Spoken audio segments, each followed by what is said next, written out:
berapa, begitu. Nanti kalau memang artinya jangan pernah sebelum memperhambat desa untuk maju. Contoh, diundang mau buat perdes, diundang mau musyawarah desa, jangan sampai nggak adil. Kita menghambat dong nggak adil kan? Dan kita butuh tantangan mereka. Oke, tapi memang yang lebih aktif harus dari desanya, itu sih. Tapi berjalan, tetap berjalan. Nanti mereka DPD itu SK Bupati sih saya. Jadi Pak Kades itu nggak ada hak buat mengganti. Jadi SK-nya DPD dengan SK-nya Pak Kades itu sama-sama dari Bupati. Kalau SK kami kan Pak Kades yang ngasih. Kaur kasih sekdes sampai ke Kadus itu SK Pak Kades. Kalau DPD ini SK Bupati, jadi kita nggak bisa ganti kalau nggak masa dia habis. Nah, masa mereka habis 2027 bulan 2 habis. Makanya setelah Pak Kades nanti tahap penyeleksian DPD tahun depan, saya bilang biar saya ngatur mau sampai ketat, saya bilang bila perlu ada uji kompetensinya, saya bilang jangan sampai mimpin rapat nanti dikasih laptop mereka nggak bisa kerja, kan sayang. Kan saya bilang nanti uji kompetensi lah, saya bilang mungkin yang daftar banyak tapi kan kapasitasnya belum tentu kan, kita sudah pada nanti uji kompetensi itu kan, saya bilang nanti saya nguji, saya bilang itu sih. Tapi mereka bisa nanti 2027. Nah, DPD itu 5 orang, satu desa itu 5 orang DPD. Ketua, wakil, sekretaris, dua anggota. Lanjut ya kayak apa? Nah, lanjut. Itu bagaimana pengelolaan APBDes di sini Pak, dan berapakah dana desa tahun ini dan dialokasikan untuk apa? Dana desa kita tahun ini dibagi ya. Jadi dana desa itu ada ADD, ada DD. Anggaran dana desa itu ADD itu untuk insentif AKDes, insentif Sekdes, KUR, KASI, KADUS, RT. Bahkan BPD sekarang masuk juga di anggaran dana desa. Tapi kalau untuk di dana desanya, DD-nya, dana desanya itu untuk seluruh kegiatan yang ada di desa seperti pembelian ATK, gaji ibu posyandu, gaji OB, kegiatan pembangunan itu dari dana desa. Untuk desa Mandra kemarin totalnya itu 200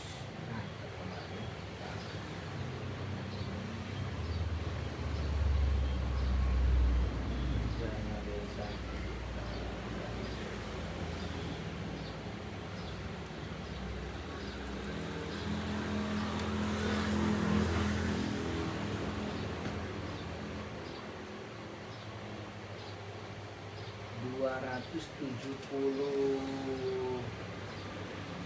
278 kalau nggak salah ya, 278 total seluruh ya. 278 itu artinya ADD dan DD.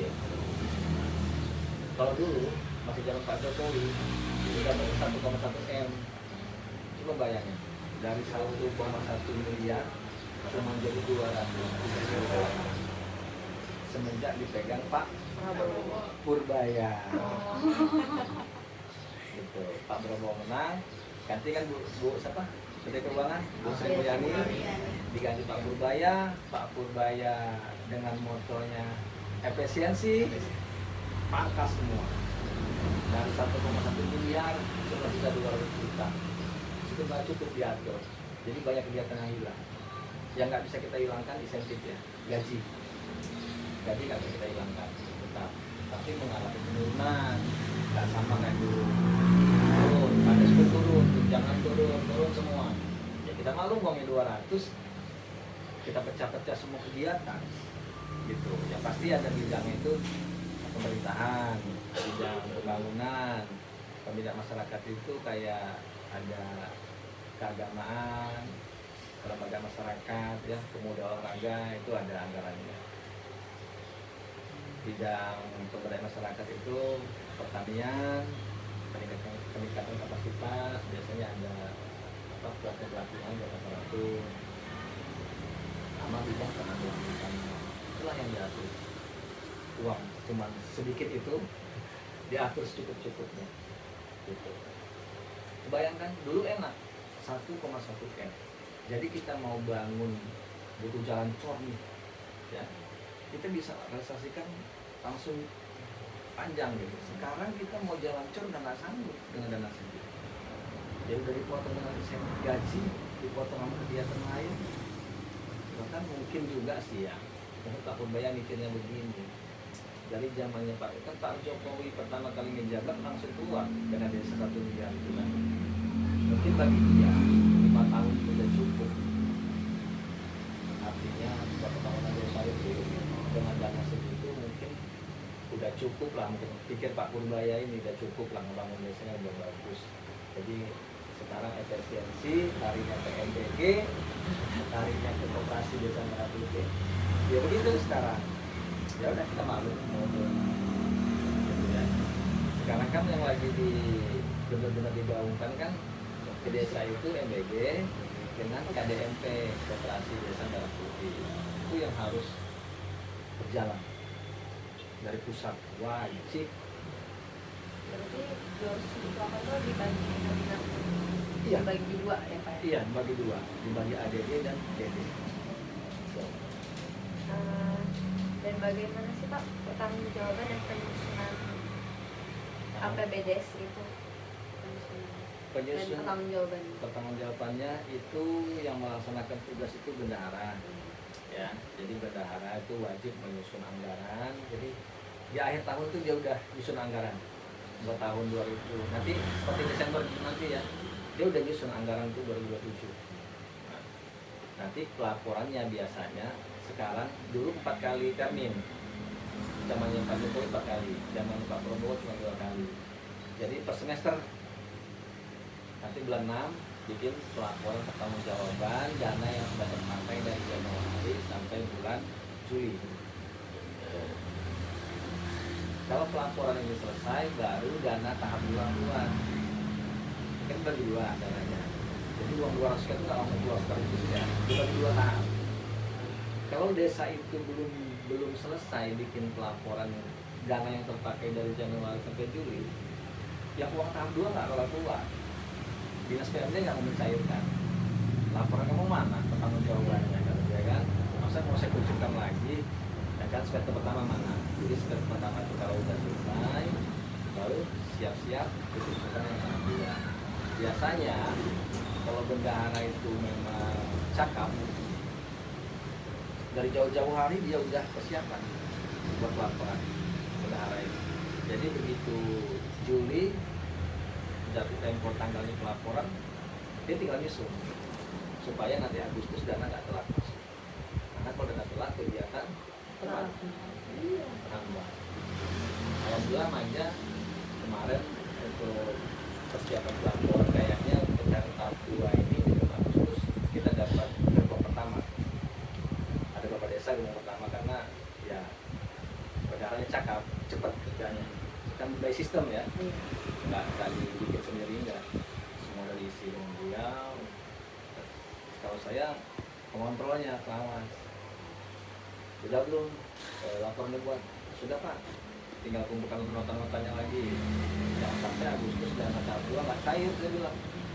Ya kalau nggak cair, ya ngambek ibu-ibu. Ibu-ibu posyandu, kita mana belum keluar, gitu. Jadi korbannya banyak. Ya kan aparatur biasa juga nggak gajian nanti. Jadi untuk pelaporannya itu tergantung di bendahara. Kalau dia cakap, cepat kerjanya, menyelesaikan laporan, insya Allah pencairan tahap 2 cepat. Kemarin 2025 itu yang kita sayangkan. Tahap akhir, pencairan tahap akhir, itu Pak Purbaya merubah aturan. Jadi kegiatan yang sudah kita susun di akhir, nunggu dana keluar, tidak keluar. Waktu itu banjir tidak keluar, kita kucuran dana ke BUMDes nggak keluar. Padahal kita nunggu cair nih, tapi terus Pak Purbaya nggak bisa dicairkan. Akhirnya apa cara mengatasinya? usul kan ke kabupaten, bagaimana Pak? Artinya ini kan hak orang. Nah, kalau pembangunan oke lah, pembangunan nggak berjalan karena emang uang nggak ada. Tapi untuk insentif, ibu di posyandu, Pak RT yang masih dagang desa, akhirnya dari hasil bagi pajaknya Pemda. Jadi nanti Pemda itu sudah dapat dari pajak tahunan itu biasanya mereka Desember kirim. Ini pajak kebagian segini, ke tahun tuh ada. Contoh pajak kebagian 20 juta. Nah, ya itulah yang kita cicil untuk menyelesaikan insentif-insentif yang belum terbayarkan. Sampai nanti lunas. Nanti DBH dalam bagi hasilnya per tahun ini masih kurang. Ya tunggu DBH 2027 gitu. Sejak adanya efisiensi gitu. Itu sih. Ada lagi yang mau ditanyakan?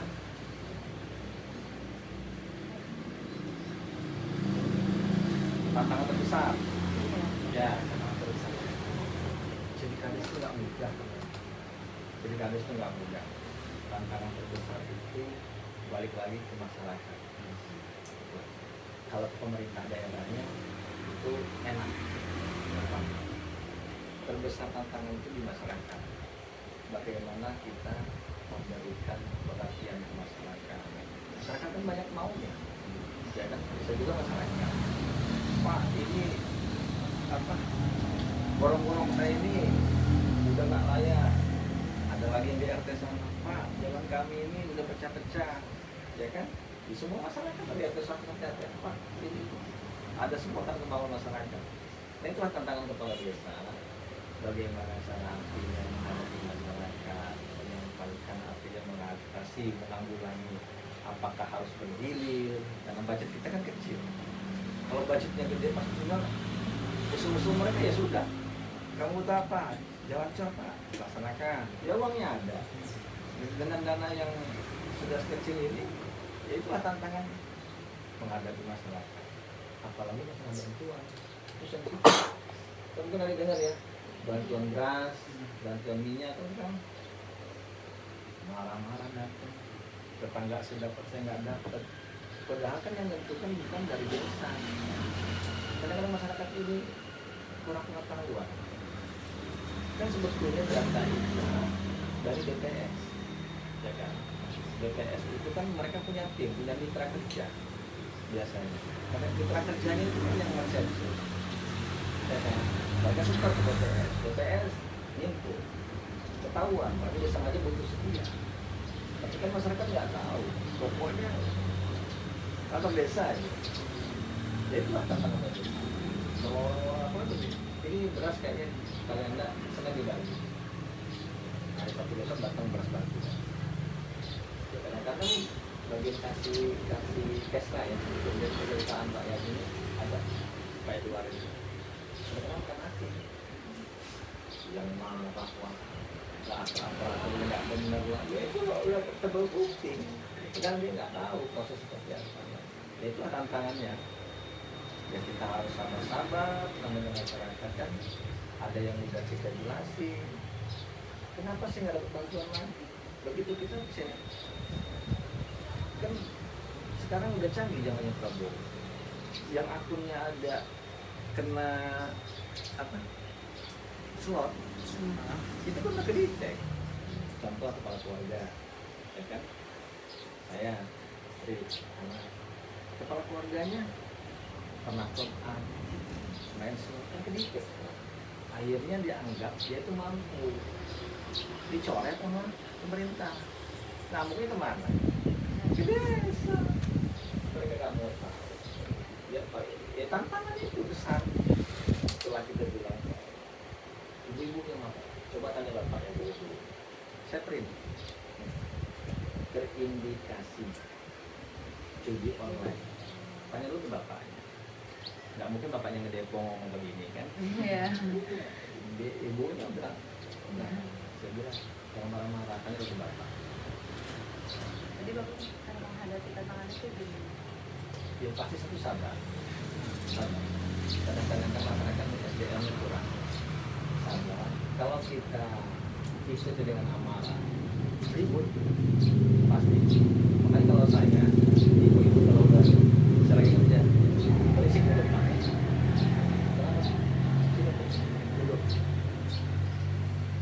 biar dulu dia ngomong ngomong. Ya. Jadi ibu dulu dapat, saya dapat Pak. Kenapa saya nggak dapat? Karena sih masih dapat. Pinjam mic-nya, cek. Kasih. Bu, ibu pulang. Tanya baik-baik sama Bapak. Bapak pernah nggak main suami? Ya. Tadi ibu kan? Tanya kan? Kalau bapak ibu udah tanya, apa kata Bapak baik ke sini? Nggak balik-balik. Sambil minum. Kering nanti. Nggak balik-balik. Ya artinya kan mungkin dia sudah dengan suami mengakui mungkin kan ya dalam hati. Ya sudah, suami diam. Ketemu ibunya nggak balik-balik, udah selesai masalah. Ada lain? Untuk pertanyaan kata desa sama kali itu sebenarnya udah selesai Pak. Nah ini tinggal pertanyaan untuk BPD. Kira-kira BPD itu tetap Apa tuh pertanyaannya? Kalau bisa saya backup. saya kirim lagi aja atau gimana? Kirim apa? Saya ini gini, kalau saya sudah bisa baca, BPD ini dibentuk sebelum zamannya Pak Kades sekarang. Begitu saya masuk, dia kan warga saya mereka bisa bilang BPD-nya siapa? Si A, si B, si C. Waduh, dari 5 orang. Kalau menurut saya kapasitasnya nggak ada yang masuk. Sedangkan namanya DPD itu kan penampung aspirasi masyarakat ngeluh. Pada DPD kami ini masyarakat artinya kurang perhatian dari desa atau kenapa dan laporan ke DPD. Jadi lapor ke kami karena mereka perwakilan tapi selama ini nggak berjalan. Karena dari kawan-kawan DPD ini memang di bawah saya iya, mungkin ada yang lagi yang kalian, ada sekalian lah ya, sekalian, tapi aja nggak ada.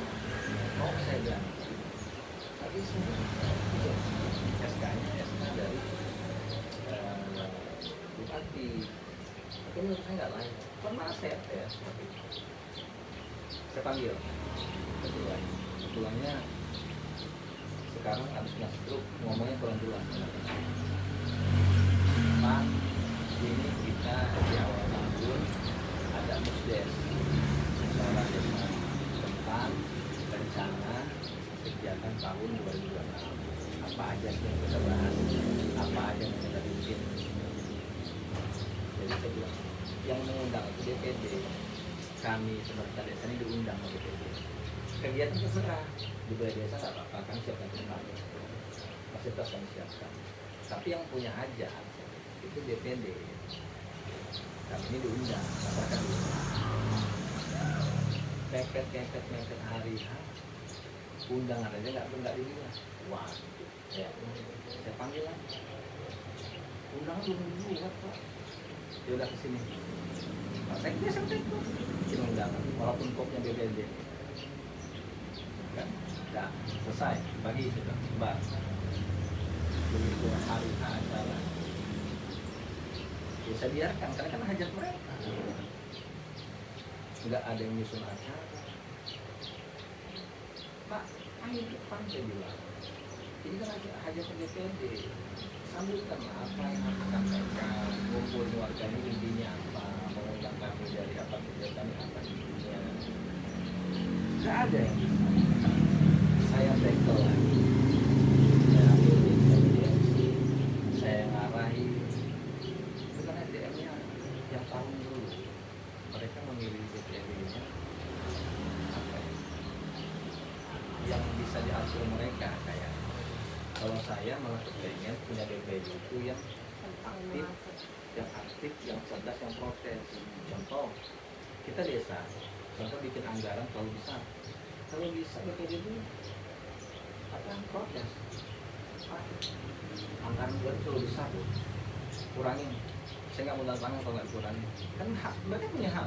Apa BPJS itu nggak sah kalau mereka nggak tanda tangan? Gitu. Mau seperti itu.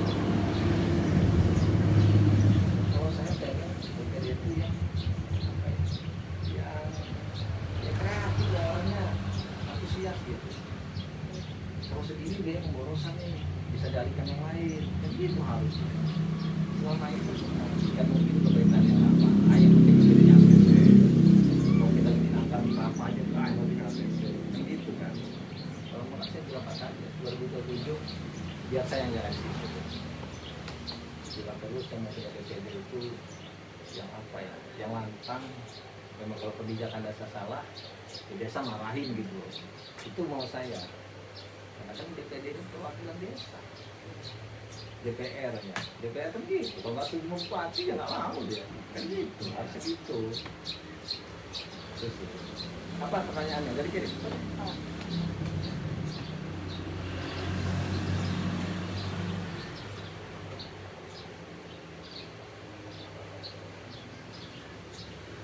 Oke, Ini kita tanyain cuma nomor 2 sama nomor 3 doang, Pak. oh nomor dua. Iya. Ya kalau semuanya kira-kira Nggak apa-apa, bahannya itu ya nggak apa-apa. Daripada kalau nanti susah kan nggak dapat bahannya, tetap. Fungsinya, Ya, pertanyaan pertama, bagaimana fungsi pengawasan BPD terhadap pemerintah desa? Pemerintah desa dijalankan? ya. Sebagai BPD, pengawasan semestinya dilakukan secara aktif ya, secara aktif. Cuma saya di desa BPD itu kurang. Bagi saya pribadi kurang, pengawasan mereka kurang. Walaupun ini masih enak, saya bilang begini, pemerintah desanya lurus nih, jujur. Bagaimana kalau memang pemerintah desa yang suka makan, ya kan? Contoh anggaran besar-besarkan, itu kan tugas BPD nggak masih. Sementara ini berjalannya itu hanya untuk